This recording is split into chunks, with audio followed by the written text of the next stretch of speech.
il faut veiller à ne pas être une occasion de chute pour les autres, surtout pour les faibles. Parce que tout le monde n'est pas fort parmi nous.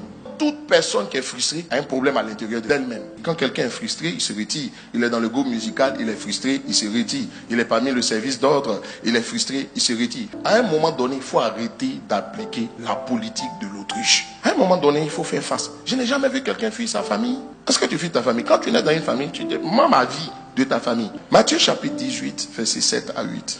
Malheur au monde à cause des scandales. Car il est écrit qu'il arrive des scandales. Que tu le veuilles ou pas, il arrivera des scandales. Mais malheur à l'homme par qui le scandale arrive. Si ta main ou ton pied est pour toi une occasion de chute, coupe-les et jette-les loin de toi. Mieux vaut pour toi entrer dans la vie boiteux ou manchot. Mais il y a une autre vie en fait. Il y a une vie qui est mieux que celle que nous vivons, dans laquelle Dieu veut nous faire rentrer. Il faut savoir se faire violence. Il faut arrêter de penser que les gens doivent faire les choses pour toi. Il dit mieux vaut rentrer dans la vie boiteux ou manchot que d'avoir 2 pieds ou 2 mains et être jeté dans le feu éternel. Dans ce passage, vous voyez qu'on utilise le mot scandale. Mais ce mot scandale là, ça vient du grec scandalon. Et scandalon signifie tout obstacle placé sur le chemin et faisant tomber quelqu'un. En un mot, ça dit le scandale, l'occasion de chute, la pierre d'achoppement, c'est tout ce qui peut faire tomber quelqu'un dans le péché.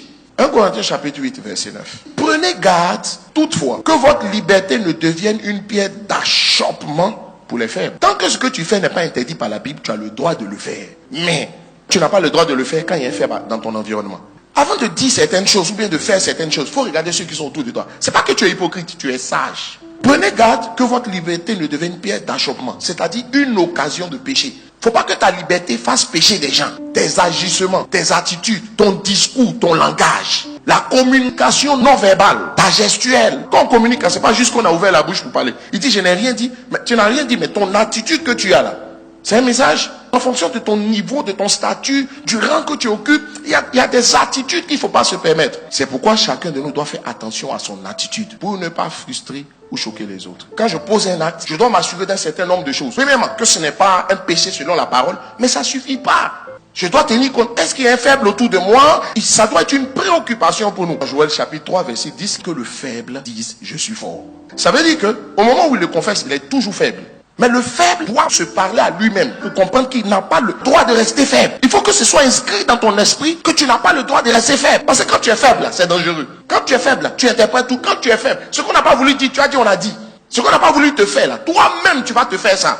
Les gens peuvent vous faire du mal, mais l'amertume ou la frustration, c'est un mal que vous faites à vous-même. C'est une décision. Le faible doit chercher à devenir fort. Parce que ce que Dieu attend du faible, c'est qu'il monte son niveau. Le corps se nourrit d'aliments. L'esprit se nourrit de la parole. Plus tu manges la parole, plus tu connais la parole, tu médites la parole, tu te retrouves dans un environnement ou une atmosphère de l'esprit, toi tu diminues et puis Christ grandit.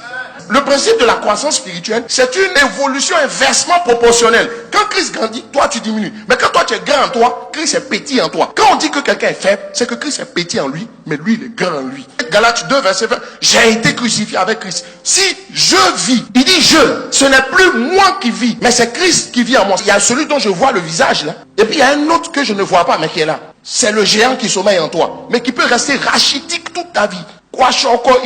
Parce qu'il est mal nourri spirituellement. Il y a ce qu'on appelle ton homme intérieur, ton homme extérieur. Quand on dit que je diminue et puis Christ grandisse, on ne parle pas de ton homme extérieur, on parle de ton homme intérieur. Celui à qui Dieu a affaire, c'est pas celui qu'on voit, c'est ton homme intérieur. C'est avec lui Dieu traite. Parce que Dieu est esprit. Matthieu chapitre 5, verset 29 à 30. Si ton œil est pour toi une occasion de chute égale ce qui peut te faire tomber dans le péché, arrache-le et jette-le loin. Car il est avantageux pour toi qu'un seul de tes membres périsse et que ton corps entier ne soit pas jeté dans la géhenne, dans le feu de l'enfer. Ça veut dire que l'œil de chacun de nous peut être une occasion de chute pour nous. Il dit si ton œil droit, dans la parole de Dieu, la droite, c'est la position où résideront ceux qui sont en Christ. Nous nous tiendrons où? À sa droite, quand il sera assis sur son trône. Donc il parle ici des fils du royaume. Quand il dit droit, ça veut dire qu'il n'est pas en train de parler des païens. Donc il faut savoir qu'il parle à des chrétiens. La Bible dit l'œil est la lampe du corps. Si ton œil est en bon état, tout ton corps sera éclairé. Mais si ton œil est en mauvais état, tout ton corps sera dans les ténèbres. Ça veut dire quoi? Ton œil, là, il faut que tu le saches, peut devenir pour toi une occasion de chute. Il n'a pas dit quand ton œil sera pour toi une occasion de chute. Il dit si. Ça veut dire que l'œil, là, avec le niveau spirituel, on peut régler le problème de l'œil. Parce que si veut dire au cas où, quand égale effet établi. Quand je vais arriver à la maison, c'est comme si dans mon cœur, je suis sûr que ce soir je vais rentrer à la maison. Quand on dit si j'arrive, ça veut dire au cas où. verset 30. Il dit, et si ta main droite est pour toi une occasion de chute, si ta main droite peut te faire pécher, coupe-la et jette-la loin, car il est avantageux. Ça veut dire que c'est mieux pour toi qu'un seul de tes membres périsse et que tout ton corps entier n'aille pas dans la géhenne. Pour ne pas qu'un mal se généralise dans ton œil. Pour l'instant, c'est ton œil. Pour l'instant, c'est ta main. Mais il faut savoir que ça peut aller dans ton ventre. Ça peut aller dans ton pied. Ça peut aller dans ta tête. Le mal là, qui a commencé en toi peut évoluer. C'est l'œil qui nous permet de voir. Autrement dit, quand quelqu'un est aveugle, il ne voit pas. Il ne peut pas s'orienter. Ta manière de voir les choses, ta manière d'interpréter les événements, ça peut te faire pécher. Quelqu'un peut regarder ce verre et puis il va dire, ce verre est à moitié plein. Mais c'est la vérité. Quelqu'un d'autre va regarder et puis il va dire, ce verre est à moitié vide. Est-ce que vous savez que le sentiment que vous aurez à l'intérieur de vous est lié à ce que vous avez vu du verre? Si tu dis le verre à moitié plein, tu ne vas pas passer une nuit blanche. Tu vas dire quand même, le verre n'est pas vide. Mais quelqu'un d'autre va regarder et va dire, Seigneur, c'est pas mon niveau. Quelqu'un d'autre regarde et puis dit, le verre est à moitié vide. Est-ce que vous savez que ces deux personnes, il y a une qui va passer une nuit blanche, il y a une qui risque de piquer une crise de murmure, et puis il y a quelqu'un d'autre qui sera en train de rendre grâce au Seigneur. C'est lié à quoi? À ce qu'ils ont vu, mais d'une même situation. L'analyse que tu fais d'une situation, cette analyse, elle peut te faire basculer dans la frustration, comme elle peut ne rien te dire. Tout dépend de ce que tu as vu. C'est pourquoi chacun doit soigner son œil. Jésus réalise un miracle le jour du sabbat. Quand c'est un paralytique qui a marché, les docteurs de la loi disent, mais pourquoi tu réalises ce miracle le jour du sabbat? Ils sont frustrés, ils sont choqués. Si le type est guéri, c'est mauvais. Et le vrai débat, c'est est-ce qu'il est venu faire ça sabbat ou bien il n'a pas fait ça sabbat. Le truc, c'est que le type est guéri. Vous êtes tellement préoccupé par il a fait ça sabbat, il n'a pas fait ça sabbat, que vous ne pouvez même pas rendre gloire à Dieu. Tu peux avoir des manières de voir les choses qui vont te faire pécher. Et puis, peut-être que présentement, tu es en train de pécher à cause de ta manière de voir les choses. C'est ça qui te fait tomber dans le péché. Parce que parler contre les gens, c'est un péché.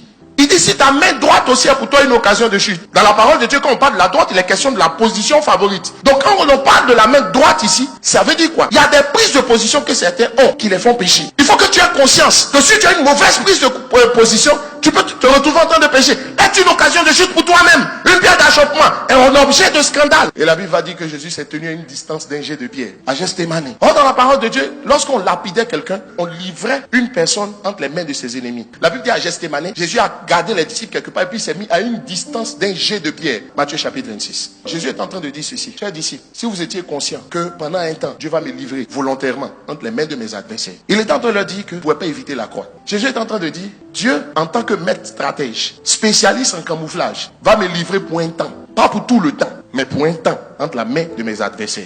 La mort de Jésus, c'était pas une régression, c'était une progression. C'était pas un abaissement, c'était une élévation. Il dit ceci, quand le Fils de l'homme sera élevé, il attirera les gens à lui. Mais à quel moment le Fils de l'homme est élevé? S'il accepte d'être livré pour un temps entre les mains de ses adversaires. Les gens peuvent parler de vous, vous critiquer, vous voir mal pour un temps, mais jamais pour tout le temps. Parce qu'en réalité, tous ceux qui vous critiquent, vous calomnient, tout ça, Dieu ne les élèvera jamais au-dessus de vous. Et il dit, j'attirerai les hommes à moi. Ça veut dire quoi? Souvenez-vous qu'à la croix, tout le monde l'a abandonné. Donc tout le monde est allé loin de lui. Mais à la résurrection, tout le monde est venu à lui. Quand on vous critique pour quelque chose que vous n'avez pas fait, quand on vous calomnie pour quelque chose qu'on n'a pas fait, quand quelqu'un vous juge et se frustre pour quelque chose dont vous n'êtes pas coupable, pendant un temps, les gens auront tendance à croire ou à s'éloigner de vous. Mais à un moment donné, Dieu va vous restaurer tôt ou tard. Et ces mêmes gens qui sont partis, ils vont revenir. Arrêtez de vouloir vous justifier. Ce n'est pas utile. Ce n'est pas utile. C'est pour un temps. Il faut arrêter de te frustrer pour rien. Tu interprètes trop les choses. Tu es en train de pécher contre les gens souvent sans te rendre compte. Le salaire du péché, c'est la mort. Il faut te faire des blocages pour rien. Quand il dit arracher ou couper, c'est le mot grec exaéro. Et exaéro signifie délivrer, sauver. Il dit toi-même, exaéro ta main. Toi-même, exaéro ton œil. Ça veut dire quoi? Toi-même, délivre-toi.